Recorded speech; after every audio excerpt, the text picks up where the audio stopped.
Mike, bottom fishing for the most part is fairly simple. Find the structure, you're going to find the fish. But looking at your waypoints here, clearly that helps you set up, and you're trying to set up your drift. Now, when you find your structure in your fish, do you catch them more on the front side of the drift or on the leeward side with the current and the tide running?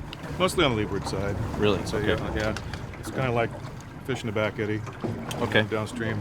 Oh, and it boils up underneath and brings all the food to them? Okay. I know that in certain times, you know, I haven't halibut fished too much, but it seems like right at the tide change, they tend to bite better. And I would agree with you there. That's probably the most opportune time to do it. And if you can get a slack tide in the morning, that's probably the best. And that's probably more because we're able to control our gear better. Yeah. We can keep it down on top of the fish, especially when you graph them, get on top of them, stay on top of them, and really work them over hard.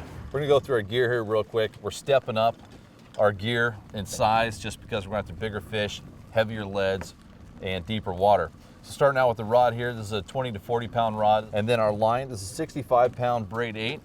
And a lot of guys will use the 80 or 130 pound. I like using the 65, a little bit thinner diameter, so that way we can try and get a little bit less lead and less scope on our gear. Trying to fish vertical is very important. Mike has made his own homemade spreader here, and again, the goal is to keep our line separated so it never tangles up. 150 pound ultra green on our leader.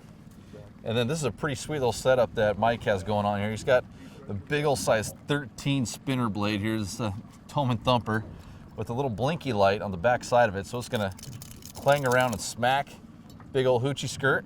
And I'm definitely going overboard here because I have put the smorgasbord on. I put on a hunk of anchovy, my octopus from earlier, and even a hunk of tuna belly. So Mike, we just pulled out here onto your spot. What type of structure do you look for when you're halibut fishing? Ideally, we're looking for some gravel, softball size. We get a little push of halibut in when the crabs start turning soft. We've seen one other boat that looks like they might have landed one. At this point, it's just a matter of covering ground until you find some biters. And talking with Mike, it sounds like there are absolutely some halibut out here, and even some good grades, some 30 plus pound, even some 50 plus pound halibut. But it's inconsistent out in this area right off of Pacific City.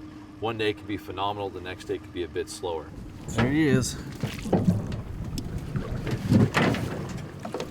Got him there? Yep. Awesome. Finally stuck one. That's a good quality one right there too. How big do you think he is? 30-inch range, 32. Yep.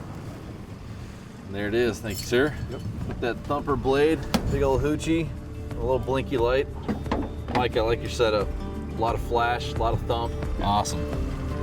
Great eating fish.